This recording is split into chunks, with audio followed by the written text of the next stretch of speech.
going on, Sooner Nation? Thank you all for tuning into another episode of the Barry and Mack Show. As always, myself, Barry, personal trainer, sports performance coach out of Tulsa, Oklahoma. And alongside me, former Sooner wide receiver, 2000 national champ, Mr. Damian Mackey. How are we doing today, D Mac? As a fly comes up in here, man. What's going on, B man? Good to be back on the show. Ready to wrap up this four-part series. A lot of ridiculously positive feedback. Shout out to all those individuals engaging on. Man, I hadn't been on my Twitter in 3 or 4 days, and I had a whole bunch of notifications and stuff. And I see you. By the way, we have a is it de facto? Is that the right word? We have a de facto wager. Did you see that already? Hey, yeah, man. And Yep. I'm a saw check All guy. day. I'm a saw check. Yeah, I'm for gonna take the sure. under on 10 tugs. I think it's gonna be running back by committee, and I think there's gonna be some competition. Um, that'll he's not a goal line back. So I think there's Yeah. going to be some competition to Yeah. share. So we'll see how that goes. But I'm blessed. I'm well. Just a couple shout outs, man. Shout out to them Sooners. Getting full fledged into summer. Lord knows those guys need to put that work in and earn the right to go into the SEC and be a big boy and bully some of those teams. Shout out to some of those kids graduating high school. I'm saying school year is ended. My baby's is transitioning. I got a kid getting ready to go to high school, man. My daughter, Oh my she's gosh. and she's a stud athlete. She's pretty special. Okay. But also shout out to you, bro. I'll be seeing you grinding. Good to see you Oh, thank putting you, in that babe. work. Yeah, Hey, man. all Gotta day. show, gotta give props where props is due. Ready to knock this one out and get on to fall camp. And I'm looking to mix it up with some of these SEC guys. They've been sending some messages like, hey, they want to, do some crossover pods. So they don't know when we go over there. I ain't gonna be holding no punches. I'm gonna do my due diligence. I'm gonna make sure I have a pretty good I'm gonna know just enough about their teams to be dangerous. Ooh, there you And then go. I'm talking shit. That's right, I'm man. looking forward to that. Looking forward to that. Love it. Well, as always, the Barry and Mac Show brought to you by OU Insider, OUinsider.com. Go over there, get yourself a membership, recruiting, team news, and all of the above. Brandon Parker and the guys do an awesome job. One of the things they were talking about recently, DMAC, as you alluded to, you got guys grinding over the summer, but you also got some guys arriving during the summer. Some of the freshmen who didn't make it in the spring now arriving, and they're kind of petering in as they go. One of the surprises, interestingly enough, on top of some other guys, was Gavin Sawchuk's brother, Gabe Sawchuk, a guy who's a three-star recruit, 5'10", 185 range. We'll kind of see where he lands. He played both sides of the ball in high school, as good athletes often do. I Mm-hmm. think maybe defensive side, they give him a look, maybe offensive side. But I want to go with this with another angle for you. Arriving in the middle of the summer as a true raw freshman, what is that like for those guys? What are they experiencing right now? Just getting stuff together for class, trying to make sure that they're well, some of them are doing classes, some of them probably don't start till fall, but some of them I'm sure are grinding right now with the online stuff. But what is that like for a student athlete going into the middle of a summer like that? If I had to do it all over again, I would have came sooner, only because it's terrible in August. Imagine trying to figure out 2 days, figure out a new space, figure out like literally a whole new place to live. And then you're getting that wake up call on weights, on conditioning, on expectation standards. I mean, it's a lot. So I actually believe it's a cool deal for a lot of these guys to be coming in, getting acclimated, getting set up with their rooms and knowing the lay of the land, parking, there's a lot. Imagine being an 18-year-old kid who for your whole life, mom and dad essentially, well, by definition, you were a dependent, you know what I'm saying, in a house Yeah. where everything was taken care of by mom and dad. And then boom, in August, when Roy and I got to OU, if we didn't have each other, I probably would have went home, like straight up, because it was just so much. I never thought about like parking. I never thought about like setting up my electricity. I never, those are Yeah. things that you just as a child you don't even consider. And it was a lot. So those guys coming in, if Schmitty does things today like he did in the past, I think one thing that'll be good for them is this is generally a time where, like we talked about the last 3 weeks, they ain't, getting it in like they're going to be doing the second, third week of the month, right? Right now, they're stretching, they're doing a lot of plyometrics, they're doing a lot of Schmidt's having a lot of conversations about the whys and how to get things done, right? You can really size people up. You come in early and there's a receiver who's a little over, a little slow footed. There's Yeah. a running back who's a little light in the ass, or I mean, there's a backer who's a little overweight. As a recruit, you can kind of be like, I think I could take him. I think I could take him too, right? So it gives you that opportunity to compete without, all the cards being on the table. Because in August, listen, fall camp. We talked about this on our pod before, and we could probably even just repost it because I don't think that's Yeah. changed. There's 1 week of it's a free for all, right? And then after that, it's ones and twos and everybody else because they're getting prepared for preseason, they're getting prepared for week 0, and you've got about a week in fall camp to make a name for yourself. The biggest time to make a move is summer. Get Schmidt's trust. Get Coach Spurrier call us. D-Mac, who looking good? Hey, look, there's this kid named Willie P. He out there cooking. You know what I'm saying? Man, this kid Antonio, he ran a fade. And so, the coaches are collecting, information.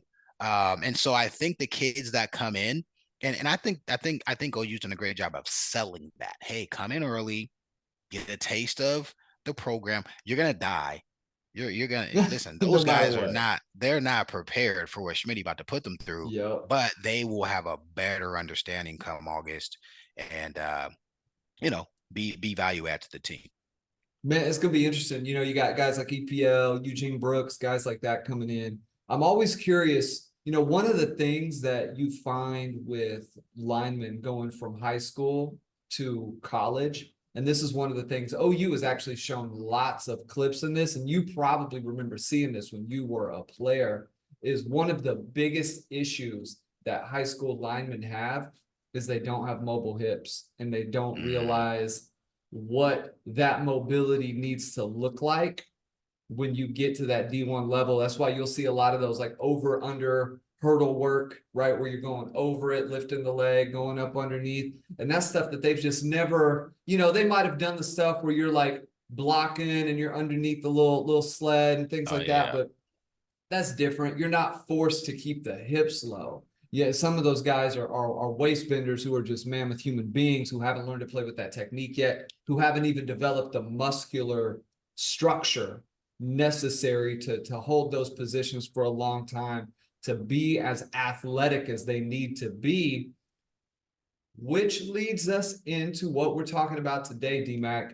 Last week when we left off, we talked a little 7-on-7. You told a great Antoine Savage story, had the people buzzing. That was quite interesting. I think people found him to be just a fascinating player because he was a bit understated in the Stoops era because he was kind of the first guy to be a quote unquote marquee big play receiver. He had the 74-yarder against K-State. He had a number of grabs kind of down the stretch, especially in that 02 season, right? I believe it was that with Hibble? Uh so oh 01 and 02, he had a big K Oh, State one game of in Norman as that's well. what He I'm caught a he caught remembering. a huge Yeah. corner out, and I think 68-yarder, very reminiscent of the 74-yarder that he caught on that we ran Fox on that play. Yeah, listen, Twine was a dog, man.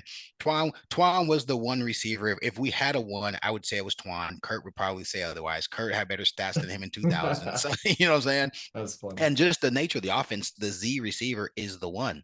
The X receiver is a situational player, and then the H receiver, the H receiver gets a lot of great opportunities, but you're not in every package, right? You're two back, you're off the field. And Yeah. Seth is going to bring that offense back. And I'm excited about the opportunity to see the mesh of that. Remember, Seth is a lot of Wilson, right? Seth has a background with Leach. Seth has obviously spent some time with Levy now too, and then the time he had in North Carolina. Seth wants to run an offense that is distinctly different from Levy's, and we'll I don't want to I don't want to Yeah. deter what we're going to discuss today, but we gonna see some stuff that we ran when I was at OU and some of the variations that they built off of that, and that's stuff that I know intimately. So I'm excited to go into the weeds and the nuances, nerd out on that kind of stuff. But yeah, man, that summertime is an opportunity to to put your stamp on things. And I'm gonna tell a story if you don't mind. Go for it. I I was might get in about to trouble on ask you this one. something. I Go might get for in it. trouble on this one, but it just needs to be heard because I want it's context, right? And the Okay. two individuals I'm talking about both went on to be ridiculously, acclaimed players for OU. They play a position that OU has known for having some of the best players in the entire country over the history of college football. And the genesis of this story stems back to a Skelly in summer. And so we're in the 99 summer, going into the 99 season. Just a little context on spring. That spring, one of the areas that the coaches had the most concern about was backer. And we have Brandon Moore coming back. We had our guy by the name of Armand Spence. He didn't finish his career at OU, I don't believe, but he was definitely around the team for that 99 season. Rocky was coming off a freshman campaign in 98 where he and Roy and Josh Norman and a few others played as true freshmen. And so Rocky was a sophomore who had some acclaim and he had a solid season, Beloved around 46, here, by the way, because of what he did 100%, at Jinx, and like he was 100%, running back, kind of did the Jaron Canick thing a little bit, both sides 100%. of the ball. Rocky, by the way, Rocky, I mean, y'all saw what happened when Rocky got that interception on U Texas 2000. Hey, Rocky knew what to do with that he thing, can didn't he? move. He can move. Took that thing to the Yeah. house. He took it straight to the end zone. But anyway, we're in Skelly 707, and I can't remember. I can't remember when he arrived. So I wish I could tell the story and say the person I'm getting ready to speak to was in that spring, but I'm not 100% sure and I'm too lazy to look it up. But I'm pretty sure he was in that spring. And during spring ball, I want to say our starting backer group, I guess probably by spring game, was Brandon Moore at Mike, Rocky at Will, and Spence and Roger Steffen, a mixture of some of those guys. We have Brandon Moore, Brandon Pryor, and we had some backers leave, so we were lighting ass, right? We didn't have a full group, and as the story goes, we're in Skelly, and I told you this. Here we go. I know for a fact now. See how God works? Okay. Spring 99, Hype's wearing 10. My red shirt number was 36. Oh my God, how did I forget this? My red shirt Are number was those 36. are those the blue jersey Yeah, tins? yeah, yeah. That's from then. That's 99. That's 99 Okay. spring. Okay. Because those 99 those spring. photos are around. 99 spring, Hype wore 10. I wore 10. That was Okay. my number in high school football. And I was like, that was an important number to me. A really Okay. important number. If you remember on the T Marshall episode, I told the story of I told Hype, bro, Hype told me he was switching to 14. I was like, bet when you switch to 14, I want 10 because that was my number. And it was a Yeah. thing for me. I made a name Mhm. for that number in Cali. And so, of course, fall comes and I go into the locker room and G Tip was the equipment manager then, Greg Tipton. I was like, hey, G Tip, I want that 10. I'm trying to say it with my chest out because I'm about to be a one. You know what I'm saying? I'm about to be a starter. So, Yeah. I'm like, hey, I deserve the number I want. Hype say he don't want it. And he's like, yeah, that big guy over there is wearing 10. I was like, man, who is wearing 10? It's definitely T Marshall. Like, what you want? I ain't gonna say the exact way he said it. What you want, little boy? He didn't call me a boy because if he called me a boy, I would have took it personal. But he said another word that I can't say. And long, long story short, That's we funny. settled and I took 13 and he took 10 and that was that. Well, that confirms T Marshall was not at spring ball. And so, Mhm. because Hype wore 10. And so we're in Skelly. And I just never forget it. Like this personifies, remember I was telling you that last time, me and Jay Norm, but I was like, that didn't like me and Jay Norm never beefed. Right. Jay Norm was a good enough guy. Like, hey Mack, you had a good week of practice. Coach chose you, go kill it. And Jay Norm would, he'd take his possessions, I take mine. Same thing. I told everybody the K-State, Nebraska, A&M weeks. Jay Norm was that dude. I was essentially a two in those games. He got two possessions to one unless he was tired, and I wanted the team to win. And when I got in, I did, you know what I'm saying? I had actually had a really good game against Nebraska. Um, but K-State, like Jay Norm, was just a mismatch, and he played a lot of the second half, and he needed to. We needed his production to win those games. Well, this happened. So me and Jay Norm never beat, but this happened. We're in Skelly, and summer camp happens, and we hear the story of this Amazonian avatar looking Herculean dude coming from some JC as an additional backer. And we're probably in week 2 or week 3 of Skelly. You know what I'm saying? So we've had a couple of Skellies. And and I told you, right? It's kind of a thing about alpha. There were guys who would come in. Like I had to tell a couple guys, hey man, no, you sit on the side, bro. Wait for the twos. Like or wait for the threes, right? Or Mhm. sometimes Nate will get some reps, and he'll be like, D-Mac, can you run X? Yeah, okay, I'll run X. They'd ask for some of us to just get in because Nate was kind of like a 1A, right? Well, I'll never forget it. We just running our reps, and you've got I want to say BMO had gotten hurt. I don't really remember what happened, but Rocky's playing Mike, and like Spence is playing Will, and Roy we're in nickel, so Roy's the third backer, and man, the rep happens. All I know is we sitting on the knee. I don't think we're in, and I just hear commotion, and we look up, and I see Rocky Calmus. I'm the middle backer. I'm Mike. And we all just kind of look. And then you see T Marshall. I'm the starting middle backer. I'll be playing Mike. Move your ass to Will. Oh And my we and gosh. we're all just like, let me ask you a question. Yeah. What position was Rocky playing when he won the Buckets? Will. He was definitely his career as a Mike backer Oh ended man. that day. That's hilarious. It was the craziest thing. It wasn't the craziest thing, but it was like, and by the way, Rocky was a dude. You know what I'm saying? Like Rocky was a ballyhooed freshman. I don't know if he was a freshman All-American, Roy was, but Rocky was, Rocky did his thing, and Rocky was a Yeah. team guy, and Rocky worked his ass off, and Rocky looked the part. Rocky moved to Will, and it was a good thing for everybody, because obviously T Marshall came in and played that Mike position. Mhm. Now, in that same vein, I gotta say something. I gotta tell you another. I gotta tell you another. Go for it. Get The it. next summer, the next summer, 2000. Okay, Skelly. By the way, this is Skelly Okay. as well. We're in 707. This particular time, we just happened to be doing Skelly in the stadium. We generally wouldn't do 707 in the stadium, and the practice fields, for some reason, those 2 years they weren't available. So we would generally be at the intramural fields, for the most part, Okay. doing 707. And so this is the 2000 season, and clearly Rocky and T Marshall are entrenched, so there's no questions there. But there's this other thing, there's this rumor going around like, uh, there's this new kid, and he's the fastest backer on the team. And there's all these rumors around he raced against a receiver and beat him, right? And we like, what? Who? Like, what?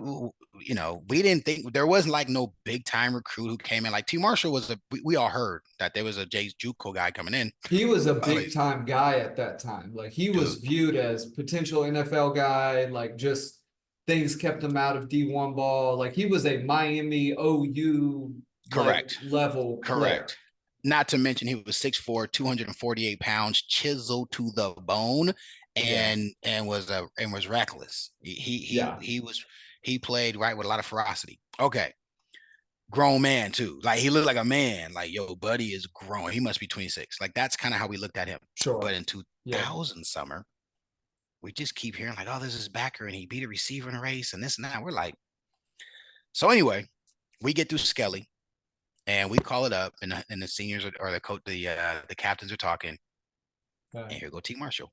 Say, man, I heard that you supposed to be fast. By the way, everybody heard T Marshall was a 4-4 guy. Like he was a 4-4 guy coming out of high school, this and that. He played running back, this and that, this and that, this and that. And so T Marshall, I guess, was just really trying to claim the pecking order of who the alpha dog was. Hmm. So he goes to a youngster by the name of Teddy Lehman. And he says, Okay. "Say, man, if you fast, let's race." All of us were like, "Yo, let's have at it." So we're Skelly's done. We're in the stadium. We make I don't know, I think 50 yards from the 50 to the goal line. Do you want to finish the story? Do you want to take a stab at how the story ends? Teddy win. Teddy smoked his ass. He Yeah, I have a feeling, smoked him. man. We're like, yo, who is Buddy?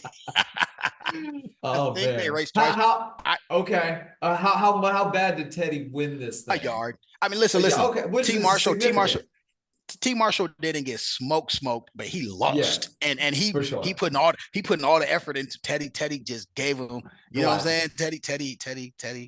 Teddy had wheels. Teddy, and by He the way, can I move, wouldn't race man. Teddy. No, I wouldn't race Teddy. I think he raced Julius McMillan or one of those guys. He raced somebody. I think like somebody was talking head. Hey, I heard you this kid because they were making all these rumors like he was Paul Bunyan and this and that and Okay. some country Oklahoma kid. Da da da da da. I didn't really know about him. He kind of showed up and Coach VV, sure enough, hey, D Mac, is it true? I said, Coach, he gave Chief the business. He was like, I told you, he fast. He gonna play for us. You watch, he gonna be a player. And we just laughed like, dang. That's Look, funny. Teddy came and I say a solid yard. It was a yard for Man. sure.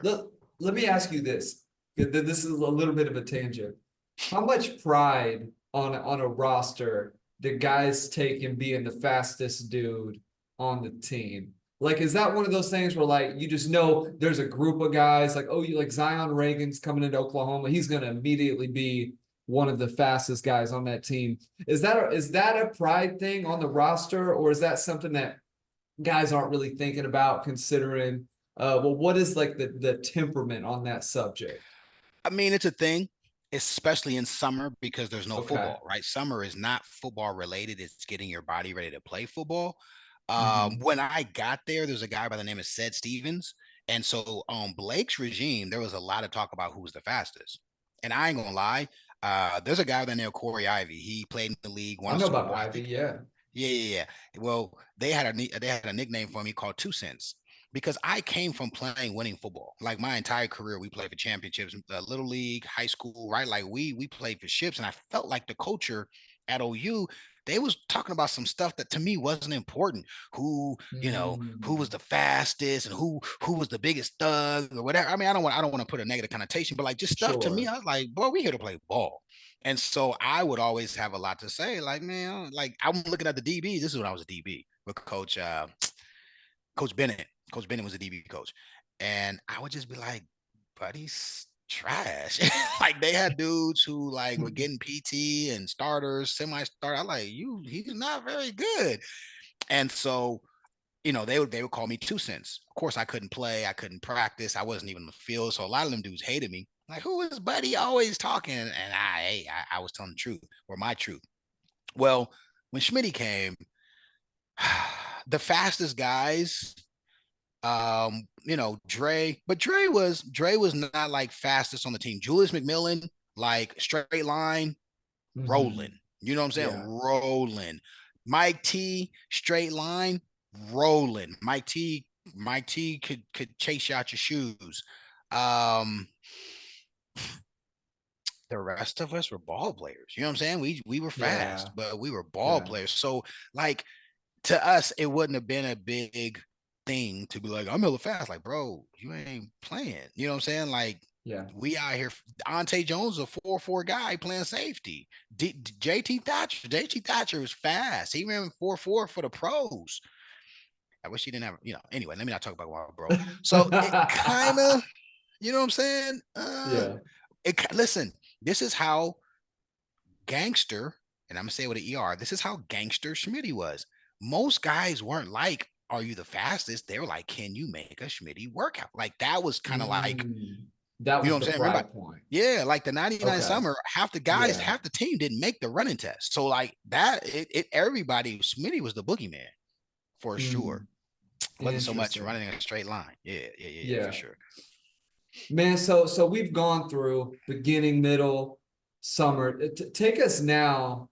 a little bit behind the curtain. Things are obviously winding down. You're as explosive as you're going to be, right? Summer is there to prime you for fall, where you show up as basically you're not your finished product, because a lot of the football stuff is going to get worked out through fall, and there's going to be aspects where you improve technically, right? But athletically, in terms of who you are from a strength standpoint, there's not going to be a whole lot of strength gains, speed adaptations that take place for the until next off season, right? You Yep. just, especially if you're a one or a two, if you're a guy Yep. getting even some of the threes, if you're a Yep. player getting Travel squad. meaningful reps, yeah, It's if travel you're squad. getting Travel squad. meaningful reps, you're not killing yourself in the gym. You're staying in shape.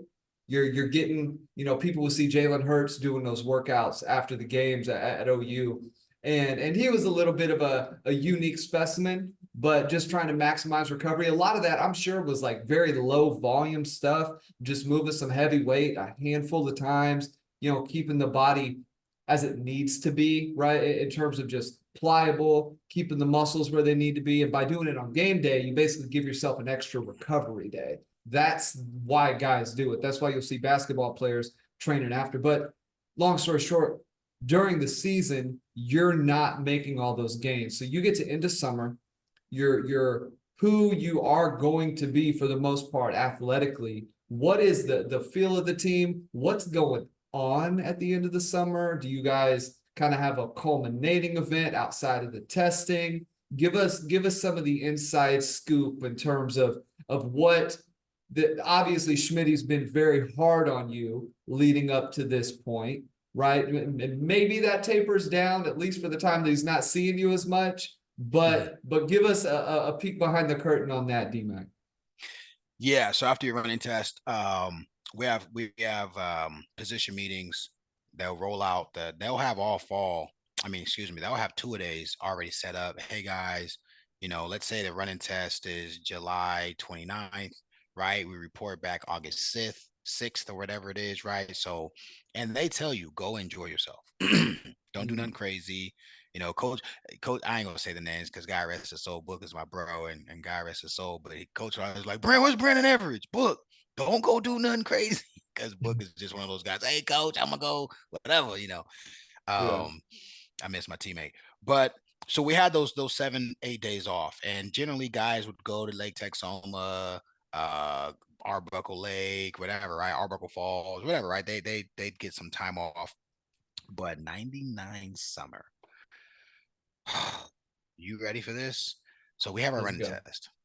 Okay. We have our running test. And then coach calls an emergency meeting the next day. And it's very reminiscent of that very first meeting that I was late to. And I wasn't even late, damn it. I got there on time and he made me do the damn Stairmaster because I was on time. Pisses me off. But so Barry, we're in the red room. And coach knew how to keep us on the edge of our seats on the pins and needles. And so when a meeting is supposed to start, coach is never late. There were a couple times in my entire career where coach was late, and every time he was late, it was because he was pissed. You know what I'm saying? And we had to just whatever happened, a fight. There was an infamous party we were all at. I think I talked about this one of the early pods, and some dude was trying to talk to Ante Jones' girlfriend, and we were all on the wall in the armory chilling. We not bothering nobody. Dude from Oklahoma City and disrespectful. Me, it was literally I think it was me and OJ. Well, hey bro, just we chilling, man. Like leave his girl alone, man. She says she's not interested. And Buddy kept, coming. Anyway, he got his ass beat. He got his ass beat so bad he was on the news talking about OU football players. Literally, like, Oh bro, that's no. funny. Yes, true freaking Oh story. man. Well, That's wild. the red room story after that. Coach comes in. He coaches. Hi, I'm talking about Bob. He's pissed, and then he says, "So, the police are called and the whole nine." Coach says, "And who the hell is G Nasty?" And one of our teammates, that wasn't his government name. That's the name we called him. Okay. Everybody called him it. So coach didn't know that was like his nickname. So we all were like, because whatever he did, right? He did some terrible stuff. By the way, I think Yeah. G Nasty passed away too. If he, I'm pretty sure he did. So, God rest his soul too. Mm. But no, so we're like, oh crap, we in trouble. You know what I'm saying? Because coach is in the he's late. And Yeah. so he comes in, he slams his papers on the podium, and we're all just kind of looking like, yo, we just did the running test. I guess I was thinking like, coach probably mad because half the team didn't make it. You know what I'm saying? Because 99, it was Okay. tough. It was a tough test. Man, I want you guys to all change into your grays. And we're like, fudge, because grays means you're running. You working. So Yeah. he's doing his thing.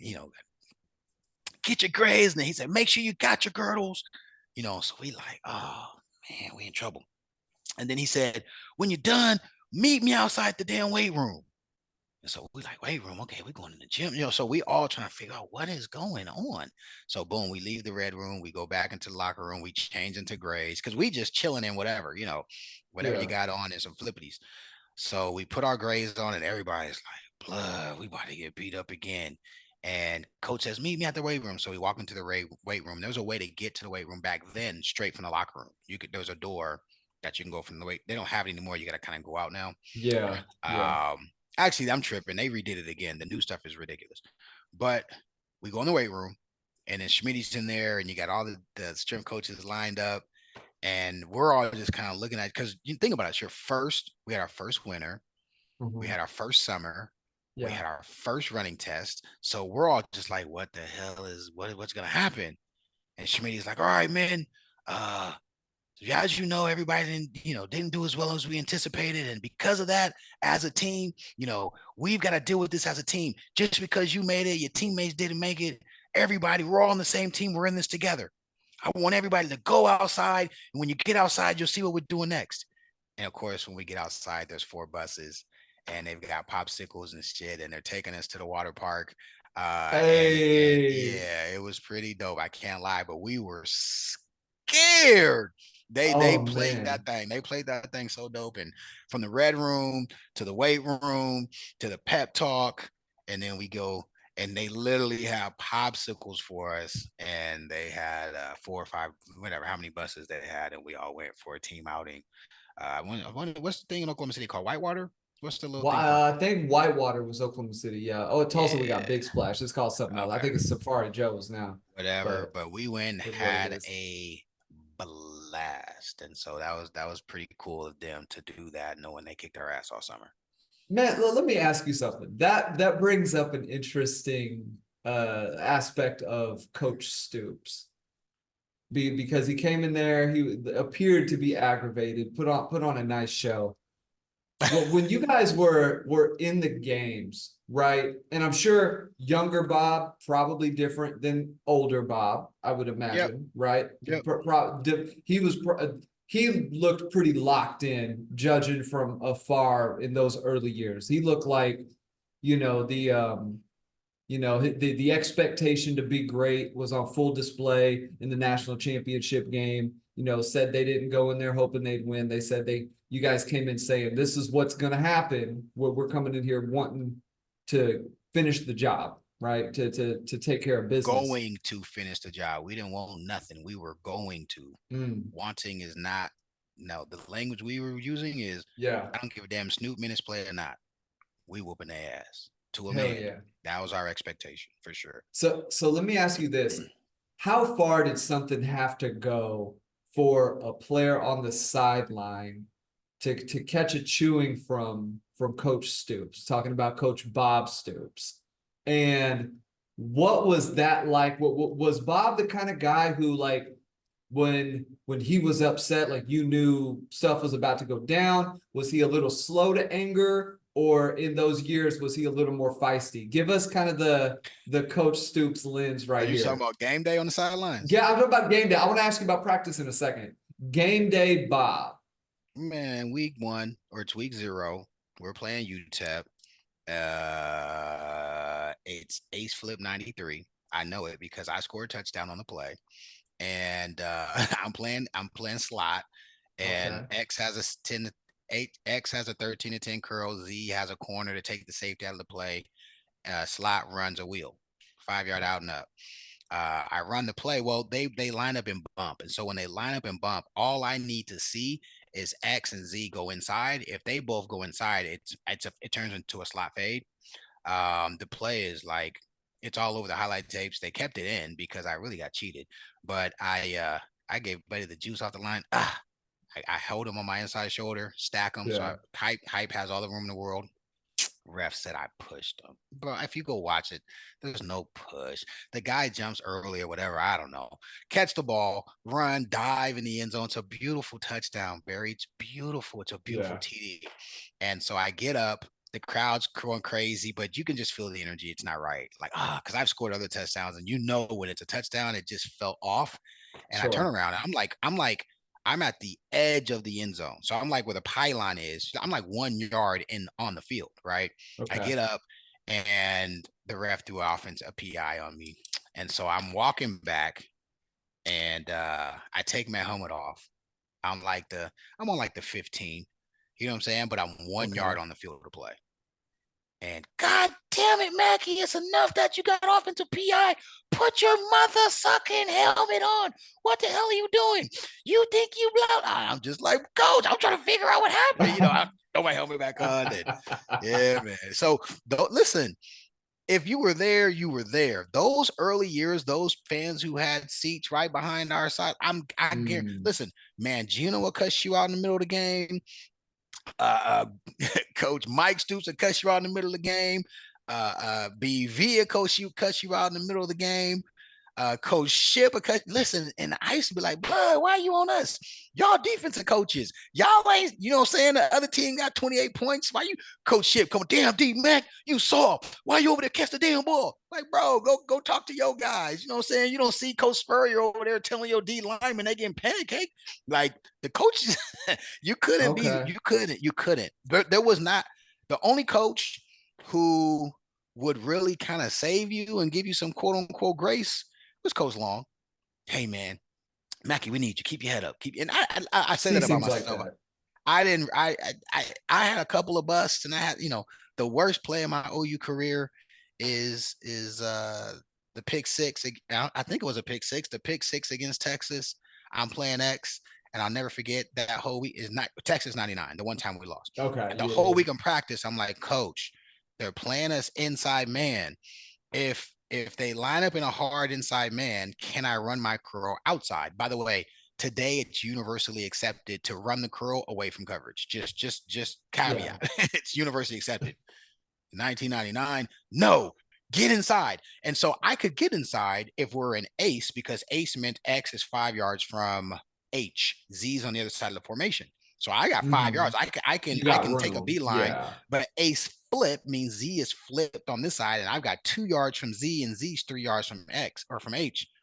I'm, you know what I'm saying? His man is 2 yards from me. Yeah. I You're in don't a have phone room. booth at that point. Man, I Yeah. got jammed, and then Hype had, he had pressure, and then he threw the ball where I was supposed to be per se, and they intercept. I think they took it to the house. Yeah, let's just say I got cussed out a few times, and Okay. I argued my position with Coach Spurrier plenty of times. Like, Coach, explain to me how I was supposed to get it done. Do you know what his response was? What? Figure it out. Okay. Man. By the way, needless to Interesting. say, I was a two for like 2 games. That was my freshman year. Like 2 games, he really took away a lot of my reps.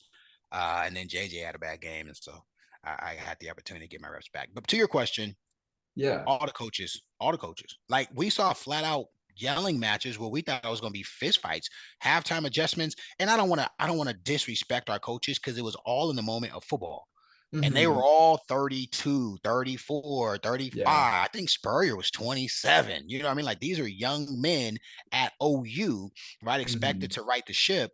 But I saw BV and Mike go at it. I saw Bob. I saw Bob get on the headset and say, "Everybody shut up. This is what we doing."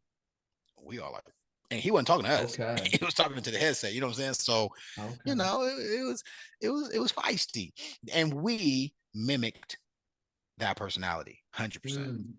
Mm. Now let's go a little more practice Stoops. And then I want to get back to obviously kind of finishing out summer, going into fall, but you just kind of opened up a little Pandora's box of things that I think fans just find interesting, right? Yeah.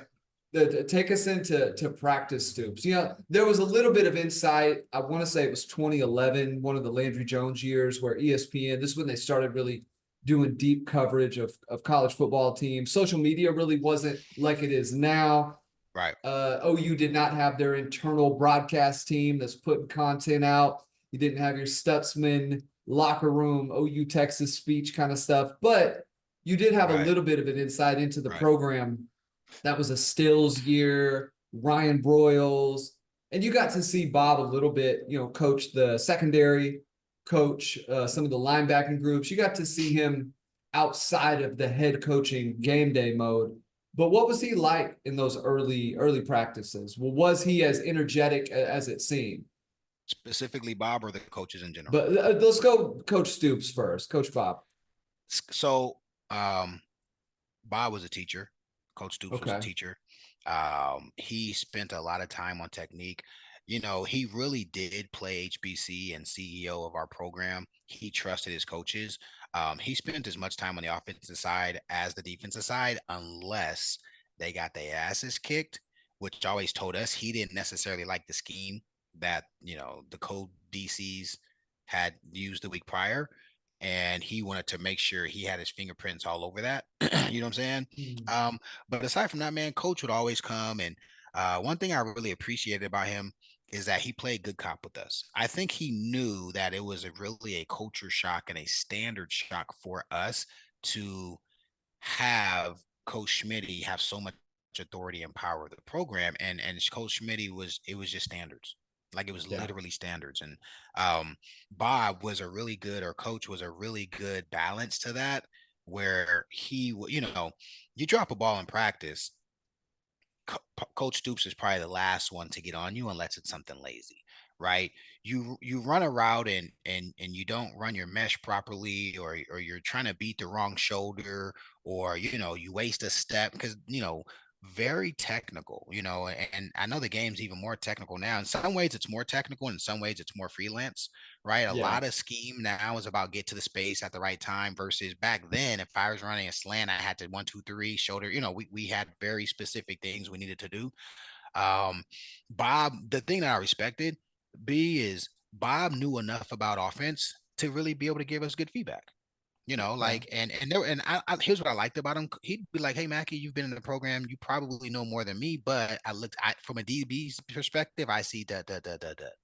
Like, he would Wow. qualify and show respect to, the nuanced aspect of the position that he knew we were focused on 24/7. He never really I don't really remember any stories where Bob pulled rank. I remember stories where he would pull rank on the team, where Okay. we got in trouble or something like that.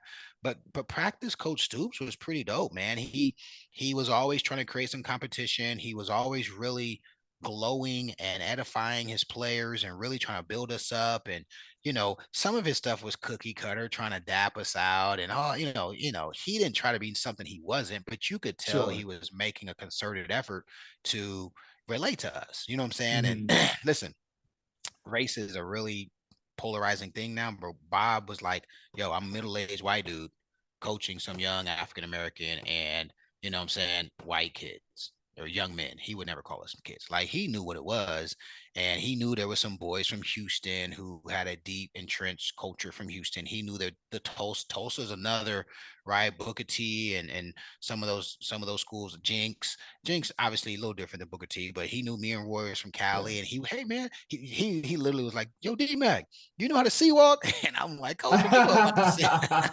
What you know about the sea walk?" So he was, we felt like he was being authentic him, Yeah. which we all liked and respected, and that went a long way. Um, we would run through a brick wall for Bob Stoops for sure, like without question. The team um, had a level of reverence, respect, and just want to. Like, we wanted to win for OU. We wanted to win for the fans. We wanted to win for the history, the classes who came before us. But we also wanted to win for Bob, man. Like, Yeah. you know, all BS aside, coach taught us how to win, and I've said it before. I still use a lot of the characteristic traits that he used on us today as a business owner and entrepreneur, Mm, right? I have an yeah. agency with over 100 agents all over America, and a lot of the work that I do in my field, I go back and look at some of the stuff I've archived in memories of how Coach Stoops handled us to win a championship. Man, so before we get out of here, take us now into the mindset of you kind of know who your guys are now that summer has finished, right? You know where the temperature of the team has been dictated by by the culmination of summer. You talk about the event in '99. You're going in to fall, and I think in another episode we have an episode we did a while back that's in the Rolodex where we discuss fall. Perhaps Yeah, it's worth maybe another deep dive, perhaps maybe looking at how it relates to this upcoming team, and we may be doing that. yeah. But after that break, what is the mindset coming back when you finish up summer and you're prime now to start the season, right? Guys are that knowing what their roles are going to be or having an idea, and now you're ready for fall camp. What is your expectation personally as a player going into that now, knowing what you were able to do over the summer? Um, there are probably 5 or 6 guys total on the team who were entrenched. Um, as I think about as I think about fall camp, first I'll speak from my purview. I wanted to secure a spot, and and it was never an option for me to be a two. They made it very clear to us we're going to have 5 guys who primarily play, and your ability to be versatile and or needed is going to dictate that, right? And so we had 3 things: Mm, we have mental, physical, and big play ability were the okay. 3 things you were judged on every play. And so for me, I always knew that like I had the mental toughness to get Schmitty. Schmitty would have to say Mackey was one of the top ones because Kurt gonna miss some times. Kurt would get in really good shape, but there's just be certain days Kurt wasn't gonna make it. Savo was gonna miss some times.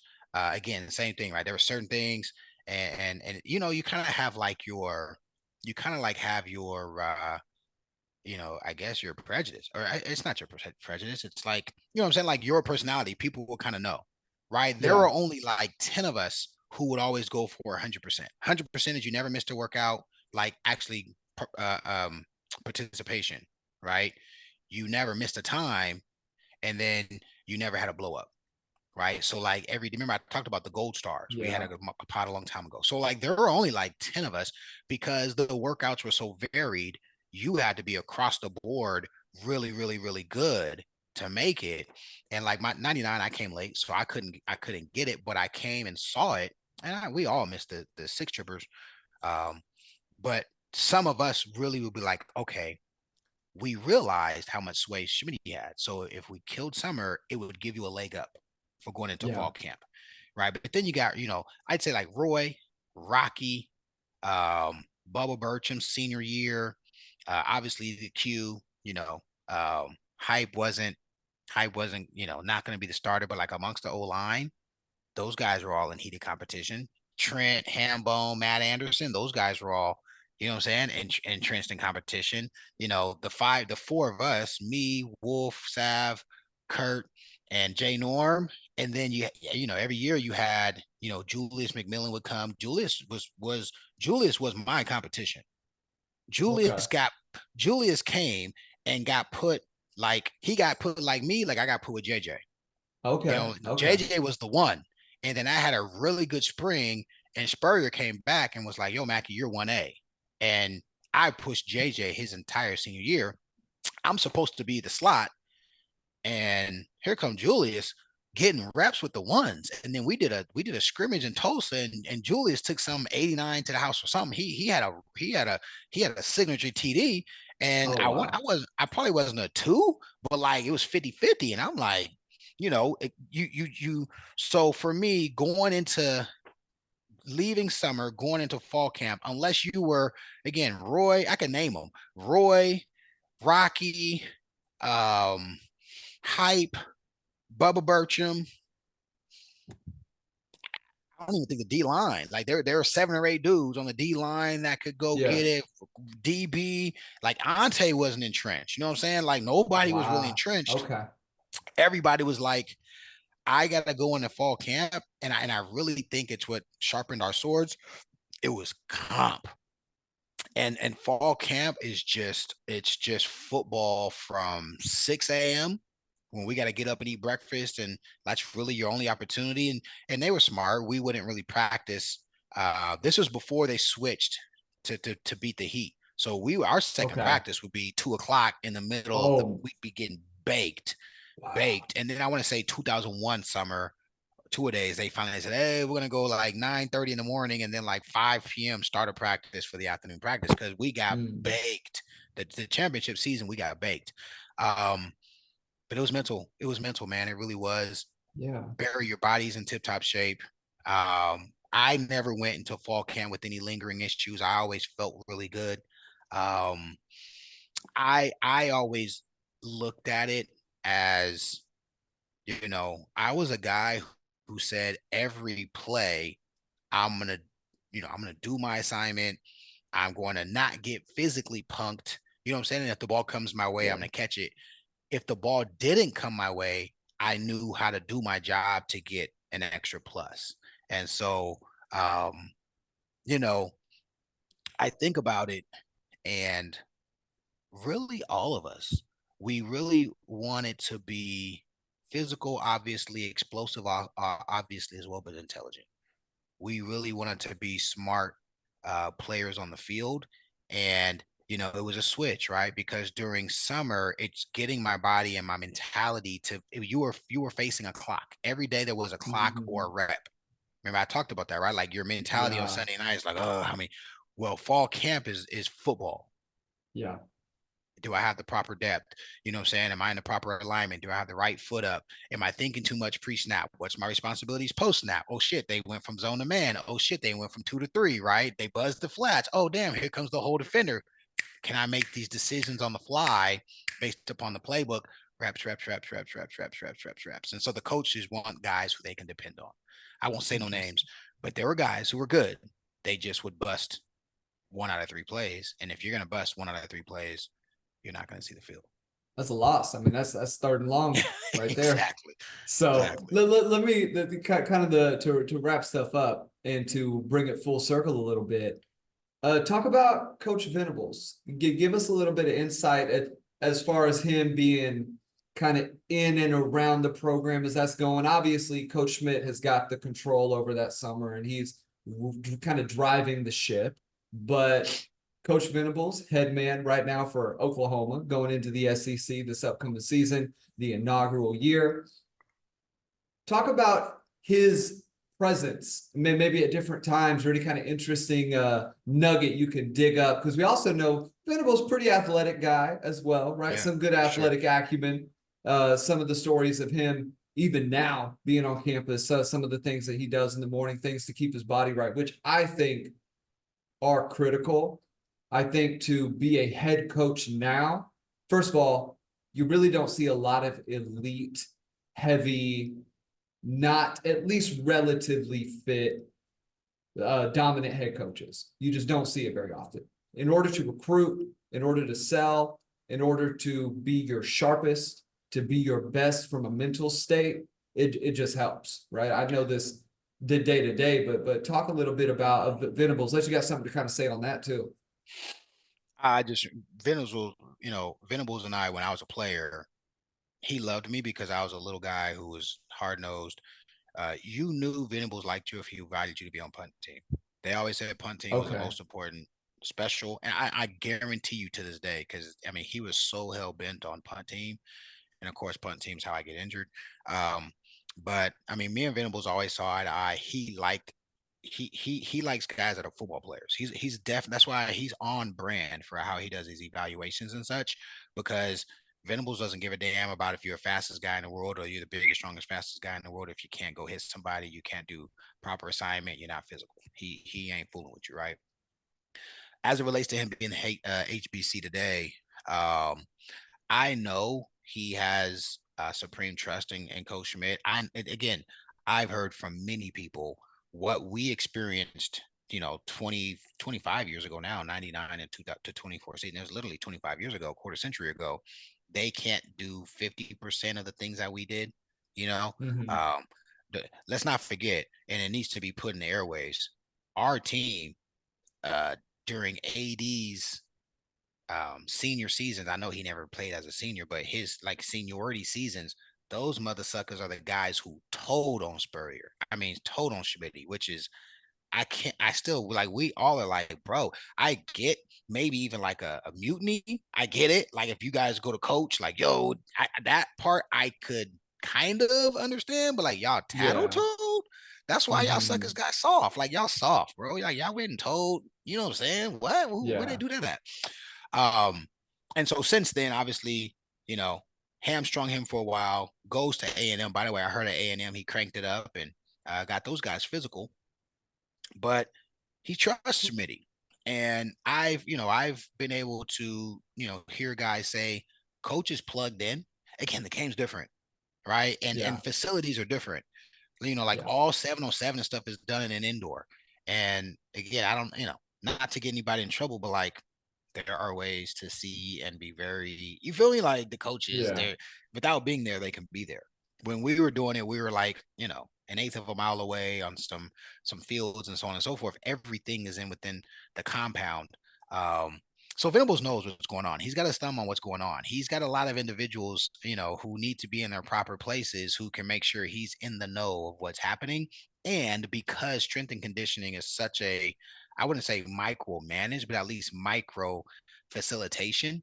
You know what I'm saying? Like, there are Mhm. rules, restrictions. The players are very empowered to speak up. Yes. That's a Yeah. precedent that has totally just, been Completely different. completely different.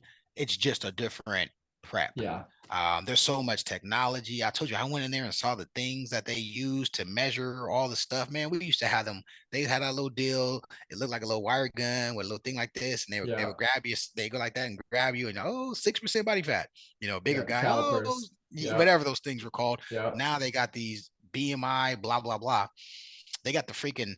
uh they got these, like, I don't know what the heck those things look like. You get inside of them and they close in you, and they, I don't know. The Like, they DEXA got, scan. The I don't, DEXA. The DEXA is a pretty accurate measure. It's basically looking at all your skeletal muscle, body yeah, fat, visceral bro. fat. It's They got these little cocoons you could take naps in. I mean, they got all yeah. kind of stuff in there now, Yeah. so I think it's the game has evolved more into efficiency, what I'm Mhm. saying, thinking, preparation, um, and really having a platform of recruiting a better athlete Yeah. as the canvas to start with. So You know what I think is interesting, and I think this is probably the biggest shift, and this also sort of compares and contrasts then versus now, and maybe why you can't get away with a lot of that stuff anymore. In terms of some things, right? I think some things, if they are done in a safe way, and the goal is team building and the goal is camaraderie, then you've got to just do those things. You've got to do hard stuff together as a team if you want a good team. Otherwise, you're just going to have a bunch of guys who give up. That is how you create that togetherness, right? We all, it's not something you could maybe like feel and touch, but anybody who's ever been to like a summer camp or ever been to just anything where you're with a bunch of people and you do something difficult, when you start, you guys are kind of maybe a little aloof to each other, a little distant. By the end, you're maybe a little extra touchy feely. You're cheering each other on. There's words being exchanged that are positive or negative, and that is the dynamics of building a team. And you yeah, have different guys who will rise to the occasion. That's how you identify leaders. Tim Grover, the famous coach, strength coach for Michael Jordan and then Kobe Bryant, he talks love his about that a books. lot. His books are Love his great, books. but he even classifies guys, and that's how you identify who those guys are, even if you're not giving them a name. But one of the things I would say, and I've noticed this, is the players themselves now, especially the top guys or guys who went to good programs like a Jinx, like a Bixby, when they get to OU, they are very well versed, or at least have a good understanding of what their body needs, what feels good. Guys really understand taking care of their bodies a lot better than they did back then. 100%. I would say even They, 10 years ago, even 10, 15 years yeah, ago. yeah, they know the science. They Instagram, YouTube, we kind of poo-poo some of the stuff that's out there, but there's a lot of really good informative content that the guys get to campus and they know what's up. They can go see a lot of the same resources that the coaches are using. Yes, they don't have the schooling and the education behind it, but they can see a lot of those same things and they could research the concepts. Okay, why are we doing this? Well, that doesn't make sense. I don't know. Why are they doing this over here at that school, but not doing it at Yeah. this school? There's a lot of that going on. And that changes the game because as you talked about it, the player empowerment piece is very important. And you also now with the transfer portal, you got to toe that line because if your 5-star everything quarterback is like, nah, this isn't for me. They told me if I go to Texas A&M, I don't have to deal with this, or if I go to Texas, I don't have to deal with this, and I'll still play, and I can still be in a college football playoff. No, miss me with that. So not only, as Venable said, you recruit your problems, you have to be careful with who you recruit, but you also have to be careful with how you manage that every day, week to week, and do check-ins and know Yeah. your guys. Well, what do you have to say on that? 100%. You got to re-recruit your guys every month. You know what I'm saying? Like straight up, you got to re-recruit your guys every month. I use an example. Justin Harrington and I were pretty close. He'd shoot me texts throughout the time. I met him. Um, I met him last season, so the Venable's first season, and Mm-hmm. exchanged numbers. And I'll speak to this more now, just because he's no longer with the program. Obviously, he wasn't on an official scholarly; he was on an NIL kind of a thing where he didn't pay money out of pocket, but it's not the same, right? If you're Yeah. on a football scholarly, you walk into the cafe, you're good. The NIL, you've got to kind of figure it out, month to month, and there's just some differences. Um, but flat out, I get back to campus for the spring game this year, and I'm like, man, what happened? I didn't ask him when he left. I kind of whatever, right? I'm not gonna say anything positive or negative to the kid. But I wish him the best. But I'm asking the guys, and they were just flat out. They were like, he wasn't the best player, and he wanted to get paid like he was the best. Like he went, he went in like, I want more Mm-hmm. money, or Mm-hmm. I don't know how those things go, and I hope I didn't say Sure. anything wrong, but he was negotiating for himself as if he was the dude, and they were excited to have him back, and he was, healthy after his injury, and sure enough, another school was saying you can come here and be the man, and so I don't know if where did he land, UW. Yeah, I think so. Yeah. Yeah. Pretty good. He landed on Yeah. his feet wherever he went. I don't remember, but like, yeah, that's a totally different aspect of the game that wasn't there. And here's some truth, and it makes me sound shit to say it. When Blake got fired, if we could have left on our own terms, like a kid could now, half the team wouldn't have stuck around to even know if Bob got the gig. Like we were so upset Wow. and it would have been a mistake. It would have Okay. been a catastrophic mistake Yeah. because obviously not even just the ship, just the camaraderie, the brotherhood. We tight to this day. Um, Mm-hmm. but just going back to 19-year-old Mackey and again half the 99 team. And by the way, we could think about it. The upperclassmen weren't even really included in the conversation because it wasn't even anything for them to consider, right? Mm-hmm. Red shirts, it was a little bit of gray area, but upperclassmen, that's sitting out minimum 1 year, potentially two. So those Yeah. upperclassmen who today any and all of them could leave, who knows what the transition would have looked like in those days and age. So I can't sit on a high horse and be like, oh, da, da, da, because the fact of the matter is, I was looking at Fresno. Fresno offered me and Roy on the spot. Oregon State, which is where one of our very best friends, he's actually the receiver coach at Oregon now, go figure. But one of our very best friends and Pee Wee buddies, he was at Oregon State. He was like, Coach, to take you guys. I mean, we didn't even call really, but people were kind of calling after finding out that there could potentially be something, and schools were immediately like, dude, if you guys want to come, you have a scholarly, because they recruited us very hard, coming out of high school. And Yeah. and so I think about that, and I said it before, and people might not like to hear me say this. It's $1 billion business. folks are changing their families' lives, conferences' lives. The infrastructure of a lot of schools are creating positions, careers, all of that off the backs of college football. And for too long, the players didn't get to participate. Yeah. I believe I would have been mature enough to have loyalty to, a school like OU and how I was handled. I wouldn't have chased 50 grand. I wouldn't have chased 100 grand. If OU's paying me with 50 grand a year and a school offered me 150, I don't think I would have chased, because I didn't come from a broken home. We weren't broke poor. You know what I'm saying? Dirt door poor. Yeah. My mom had done a good job, and I would have been grateful. I mean, 50 grand, I could have did a lot of stuff with that. You know what I'm saying? Yeah. But I also have a little sympathy for some of the kids because I saw OU. Let me tell you what I was present for, Barry. And no, again, I said last week, no one can take away our natty. Put some respect on the fact that when I got to OU, what our facilities look like, and when I left OU, what our facilities look like.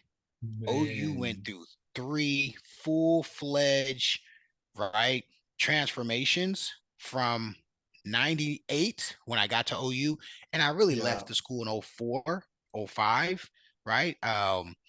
It was and it was all because of play on the field, Yeah. donors, people, endowments, that whole nine. So Yeah. somebody put some money in their pocket. Somebody put a lot of money in their pocket, and in those days, those were probably the players who deserve it more so than some of the guys getting, you know, Dylan Gabriel, for all of his good, bad, or indifferent, he beat Texas, and we needed that win. But like, I can name 10 guys that were a bigger deal at quarterback than him. I would even say Trevor. What's my kids? What's my boy's name? Trevor Trevor Knight. Knight. Brother, he That deserves a lot. He's that responsible for the Alabama whole stadium, brother. dude, that Alabama 05, Yep. 06, or whatever it was. You know what I'm saying? I mean, Yeah. you know, people talk bad about Landry, but Landry lost us some Yeah. games. Landry Landry had a little lost bit some of, games. he had a little bit of Scooby Doo. What was Scooby Doo's best friend's name? Shaggy. Oh, Shaggy. Landry had Yes, some Landry Shaggy. Landry had a little bit Jeez. of Oh my gosh, brother. Landry could sling it, and Landry played on Sunday Oh, for 3 or 4 years. You know what I'm saying? Like, for oh real, my for real. Like gosh. like Dylan Yeah. Gabriel is who he is. It was is a good quarterback, but in Yeah. OU standards, even the Bob Stoops era to today, Yeah. he's not top 10. Yeah. And kids probably gonna make more in college than all of them combined. Man. OU can thank Trevor Knight for that daggum stadium they got, man.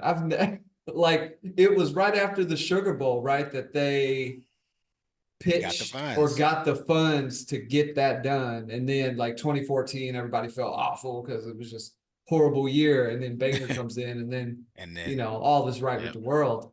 yep. Man, somebody needs to get Trevor a statue at the just like right at the entry, like where all the new renovations is like, this is the If man responsible for this. if Trevor get a statue, I want a statue. So that's how we're gonna play that one. It's pretty damn hard to get a statue at OU. Damn it, if we just Yeah. giving statues away, then damn it, make a DMAC statue. Let's get Roy Lee a statue. There's some folk that really, let's get some Buckets guys statues. Let's get some Okay. Thorpe winners.